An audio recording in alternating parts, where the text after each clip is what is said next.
Great, welcome to the Best First headquarters in South West London. My name is William Hymarch, Managing Director. Today we're judging Dream Car Competition Week 12, which ran from the 16th to 22nd of March 2015. Before we do that, I'd like to confirm that all the data has already been passed to our auditors, Morgans Kennedy. I'd also like to say congratulations to last week's winner, Mr. Charles Weems, who won the fantastic Aston Martin Roadster plus £10,000. He's actually collecting his actual car this morning, so very exciting day for him. So let's see who'll be our next big winner, and our judges today are Mr. Mike Naylor. Morning everybody, my name is Mike Naylor. I'm Vice Chairman and Treasurer of the AFA and Lonsar Referee Society. I referee on Saturday in the Southern Amateur League and the Amateur Football Combination, and on Sundays at Chelsea and QPR Academy. Our second judge today is Mr. Trevor Weaver. I'm Trevor Weaver. I've been refereeing for over 25 years. Currently refereeing on the SAL and the AFA leagues. I also referee at Chelsea Academy. And our third judge today is Mr. Gareth Deneen. My name is Gareth Deneen. I've been appointing referees for about a dozen years now to academies for professional clubs and semi-professional, and I'm a senior county referee. And our independent lawyer today to witness proceedings is Mr. Andrew Penfold from Parfitt Creswell. Morning, Andrew. Morning, Will. Andrew Penfold, solicitor and partner of Parfitt Creswell, to watch over events this morning. Thank you. Okay, judges, so if you can now take a couple of moments individually to mark where you think the centre of the ball should be individually. After that, I'll come to you just to briefly justify that position. And then after that, we'll come to a central decision on the main screen. So if you can mark where you think the centre of the ball should be. Thank you.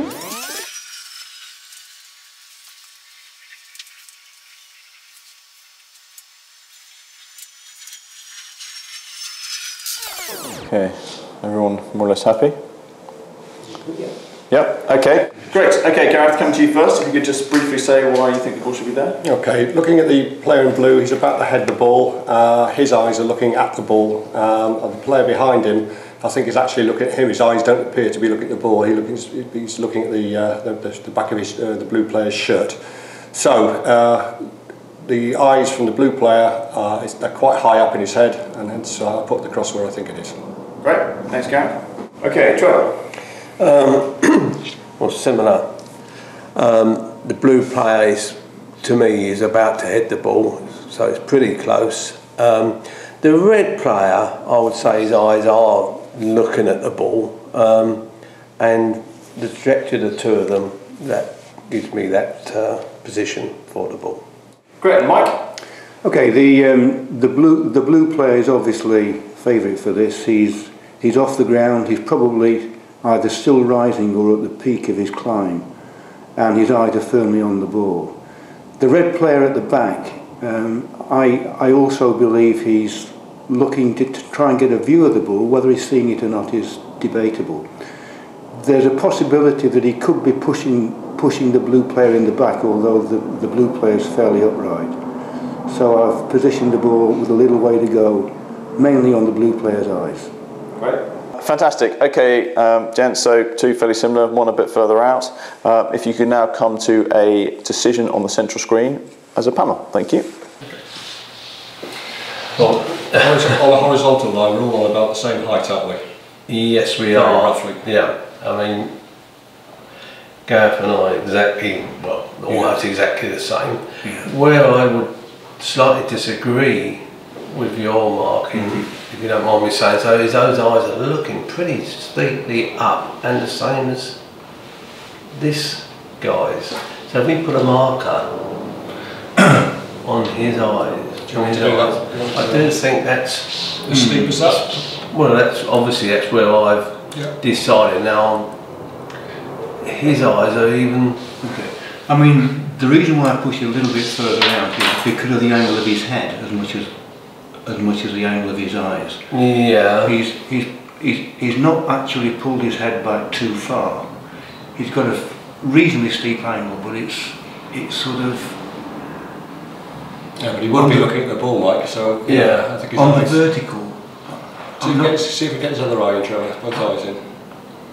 See, they're both a long way out. Yeah. I mean, I'm not convinced it's as steep as that, I have to say. Well, I mean, if we take your cross, Mike, you're looking at his eyes being round there. You see your cross. No, I mean, I think there's room for my position to be steeper. Right. But I'm not quite sure it's as steep as. Okay. Do you want to go back to his eyes, Trevor? Yeah. I'll try and hold this one here. Both eyes, please. Thank you. So, right, we all agree on the height.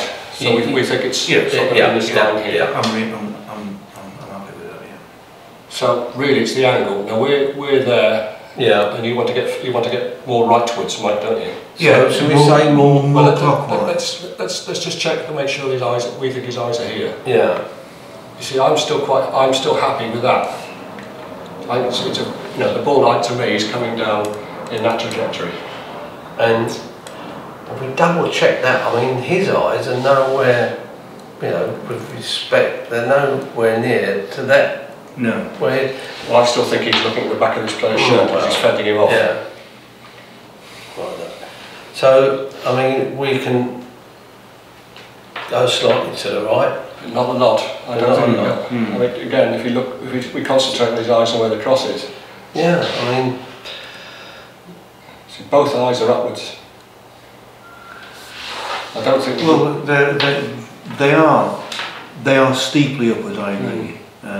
I'm just sort of thinking that the angle, if it's dropping that way, I think his head will be cocked further back. Oh, I see.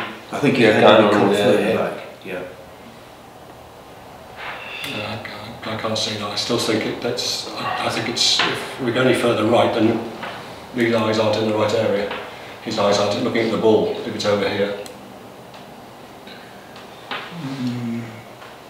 You're driving. I mean, well, of course, I'm still going by my original decision, which, funny enough, you've basically agreed with. Now, if I tweak it to the left or the right, well, we're not going to go to the left. No.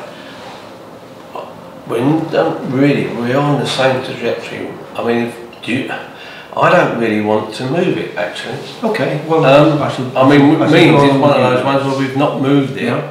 I'll go along with you guys. Okay, let's just check both players again, make sure that we're all content with that one. Because I still don't think the player in the maroon is in the equation. I think he's looking at the back of the player.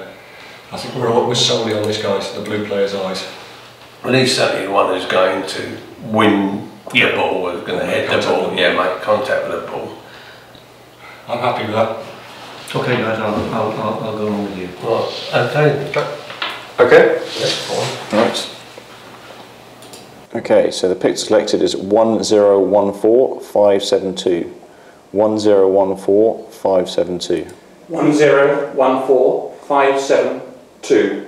These coordinates will now be passed to the independent auditors, Wilkins Kennedy, to calculate the winner of the competition. Thank you, judges, and thanks everyone for playing. We will now pass these coordinates, as we said, to the judges, and we will find the answer shortly. And we look forward to surprising somebody with a fantastic new car, hopefully tomorrow or the next day, all things being equal. Many thanks.